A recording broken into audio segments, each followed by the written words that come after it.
You may find it on the internet easily if you search for it. You can look it up. You can search. And this person, he believed it and he was defending it. Apart from him, you must know Galileo. Do you know what he said? Any object, no matter how high it is thrown, he thought it was going to hit the ground at that same speed. But of course, it's been proven otherwise. You know Leonardo da Vinci, for example. When he looked at the surface of the moon, he thought the brightness of the surface was because of an excessive amount of water covering the surface. These guys in their respective fields contributed very much, didn't they? Information, research in their fields, and they knew how to read and write. The lenses had been invented. They made observations using those lenses. They're people who devoted their lives to the things I told you about, because these were their fields of interest.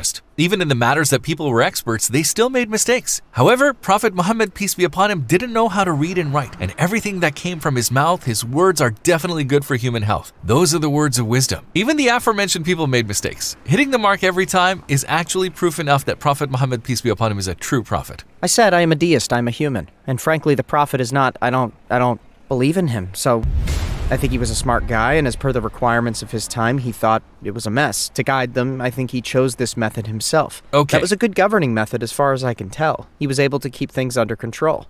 In the examples you have given, some things have objectivity, but as I said, some of the things that the prophet tried, at least in some of them, there was trial and error. I think some of those had been tried before and known to be wrong. But the previous example you gave was more scientific, things that require more research. So the moon is a satellite after all, and it's like many thousands of kilometers away. So there could be a high margin of error here. But as I said, salt or sleep, etc., these are a little bit more like trial and error. It's easy. Look, it's obvious that they can't be known by trial and error. Our prophet, peace be upon him, not only proved with his sunnah, but also with verses from Quran that correspond with science, with miracles of science that cannot be found with just trial and error.